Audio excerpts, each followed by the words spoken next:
Horse power वाला engine लग गया है, जो विश्वास का इंजन है, भरोसे का इंजन है। और उसी के कारण 100 दिन के अंदर जिस प्रकार से नेपाल और भारत ने एक के बाद एक निर्णय किए, काम शुरू किया, 25-25 आगे बढ़े हैं। हमारे यहां कहावत है, एक हाथ से ताली नहीं बजती है। ये संभव इसलिए हुआ है, नेपाल सरकार, नेपाल के सभी राजनीतिक दल, नेपाल के प्रशासनिक व्यवस्था में जुड़े हुए अधिकारी, उन सब ने मिलकर के आगे बढ़ने की शुरुआत की, आगे बढ़ाया। और छोटी मोटी रुकावटें आई तो उन रुकावटों को भी बहुत बुद्धिमत्तापूर्ण तरीके से उसका निराकरण करते हुए चीजों का ठोस रूप देने का काम किया है।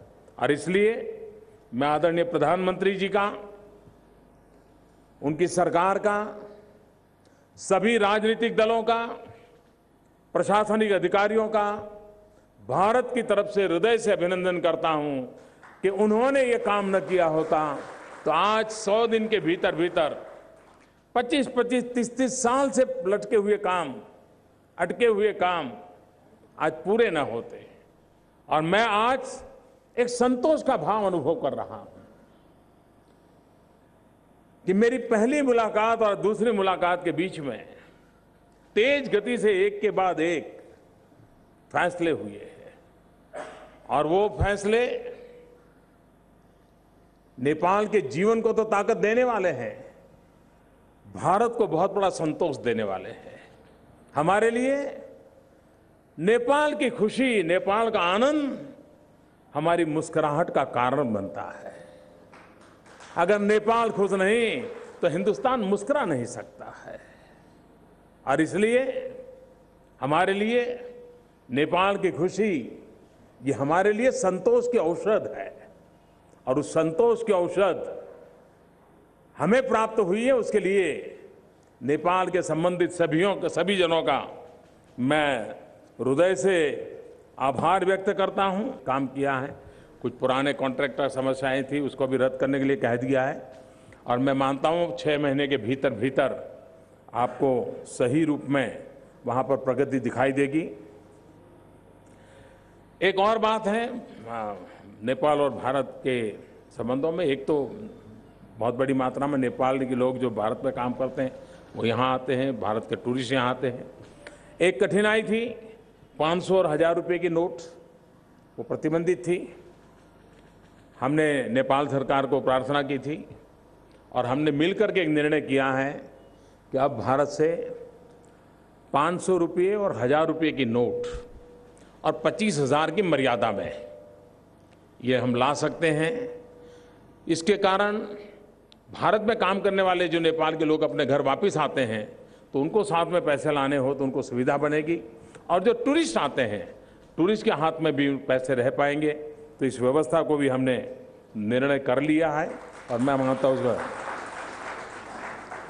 एक काम जिसका मेरा स्वयं का बहुत अच्छा अनुभव है, मैं जब गुजरात में काम करता था तो गुजरात के मुख्यमंत्री के नाते एक महत्वपूर्ण इनिशिएटिव हमने लिया था। हिंदुस्तान में हम सबसे पहले इस काम को किया था और वो था सॉइल टेस्टिंग। आमतौर पर हम डेवलपिंग कंट्रीज में मनुष्य का भी हेल्थ कार्ड नहीं होता है, लेकिन हमने कोशिश की थी कि सॉइल हेल्थ कार्ड बने और किसान के पास जो जमीन है उस जमीन में क्या गुण है, क्या अवगुण है, क्या अच्छाइयाँ हैं, क्या बीमारियाँ हैं, वो जमीन किस क्रॉप के लिए कित उपयुक्त है, किस क्रॉप के लिए अनुपयुक्त है, किस जमीन पर कौन सी दवाई सूट करेगी, कौन सी दवाई सूट नहीं करेगी, ये सारी चीजें सॉइल टेस्टिंग से संभव होती हैं। और ये करने से औसत 1 एकड़ भूमि में किसान फसल तो ज्यादा कर सकता है, लेकिन साथ साथ जो फालतू खर्चे होते हैं गलत दवाइयाँ डाल देता है, गलत फर्टिलाइजर डाल देता है, गलत क्रॉप डाल देता है, वो सब उसका बच जाता है और करीब करीब 1 एकड़ भूमि में 15-20 हजार रुपया तो सहज रूप से उसकी मदद हो जाती है। ये सॉइल टेस्टिंग का काम नेपाल में भी हो, ये बात मैंने पिछली बार प्रधानमंत्री जी से मिला था, तब मैंने कही थी कि आपको लाभ होगा, तो उन्होंने कहा देखेंगे। फिर मुझे लगा कि मैं सुझाव देके चला हूं, वो कोई शोभा नहीं देता है, मुझे कुछ करना चाहिए। तो आज हम एक मोबाइल सॉइल टेस्ट की लेबोरेटरी नेपाल को भेंट दे रहे हैं, उसकी पूरी टेक्नोलॉजी दे रहे हैं।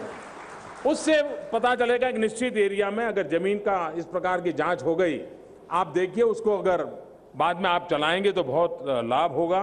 तो एक बहुत बड़ा काम हमने पिछली बार कहा था, भाई पीपल टू पीपल कांटेक्ट।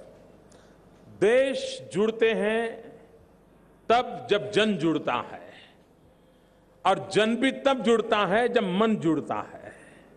लेकिन मन जुड़ने की, जन जुड़ने की प्रक्रिया कुछ व्यवस्था के तहत होती है। झी 24 तास रहा एक पाऊल पुढे।